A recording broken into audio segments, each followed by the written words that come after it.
For over 100 years, there's been this persistent medical mystery surrounding the birth of babies here in the United States. And the biggest clue to solving it? Well, it might not be in a hospital at all, but right up there, in the sky. Let's dig into this connection. So we're going to start with a puzzle that has really stumped researchers for generations. It's a consistent, nagging disparity in the health of newborn babies. On average, we're talking about a 200 to 300 gram difference in birth weight between African American and European American infants.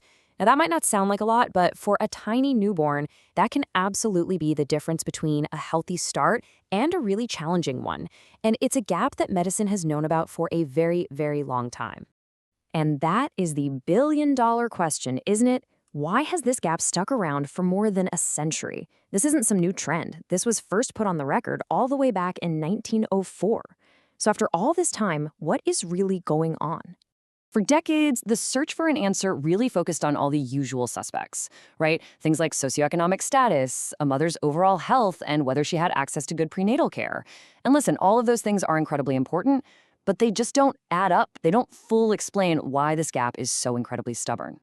And the scale of this issue it's significant. If you look at data from 1980, you can see that Black infants were more than twice as likely to be born with a low birth weight compared to white infants. I mean, a difference that stark tells you that something much more fundamental has to be at play here. So this is where the investigation takes a really interesting turn. It led researchers to shift their focus away from just social factors and to look toward a totally surprising clue from our environment: the sun itself. And the crucial point here is that this isn't about race as a social idea. This is about biology and how our bodies are adapted over thousands of years for specific environments.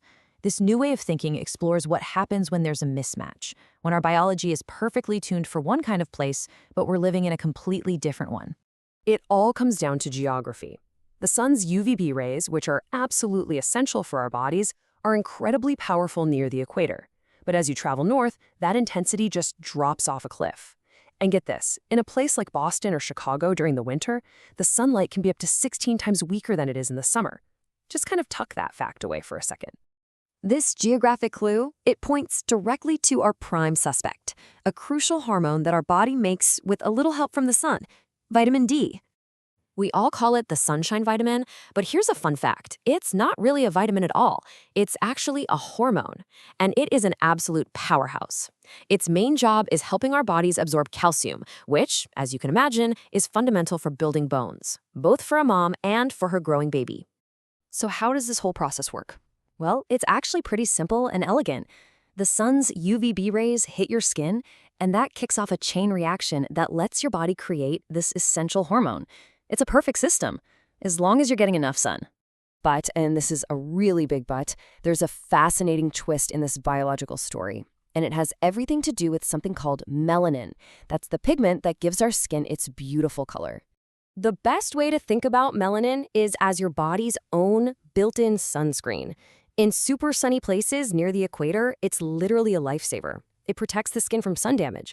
But, and this is the critical part, in parts of the world with less sun, that exact same protective shield can actually block the very UVB rays your body needs to make vitamin D. And this effect is dramatic.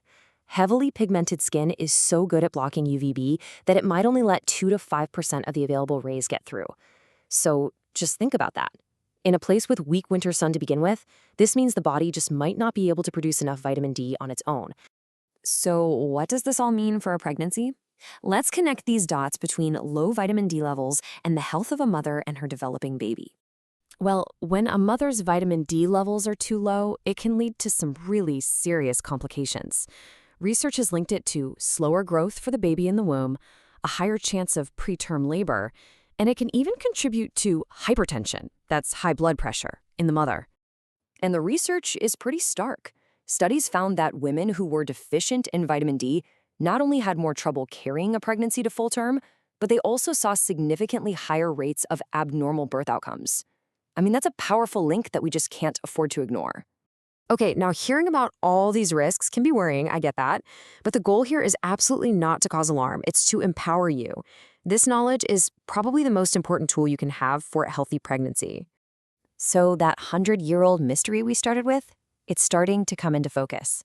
It's what you might call an environmental mismatch. You have skin that is beautifully and perfectly adapted for intense sun, but it's located in a place with far, far less of it. And that mismatch creates a real risk for vitamin D deficiency. So who should really be the most aware of this connection? Well, the highest risk is for women with darker skin pigmentation who are living in northern latitudes, especially during the fall and winter months when the sun is at its absolute weakest. Look, the single most important thing to take away from all of this is that simply understanding this biological and environmental link, that is a massive step forward. It moves this whole conversation from a place of mystery to a place of action. And that action is so simple. Have a conversation. Talk to your doctor or your midwife about your vitamin D levels. This is really important even before you conceive, all throughout the pregnancy, and even while you're nursing your little one. A simple test can tell you exactly where you stand, and your provider can help you create a plan to make sure both you and your baby are getting everything you need. And that really brings us to our final thought. It's profound to think that something as simple as the sunshine vitamin could hold the key to finally solving a health disparity that has affected families for more than a century. It just goes to show you that sometimes the biggest, most complicated mysteries have the most elegant solutions.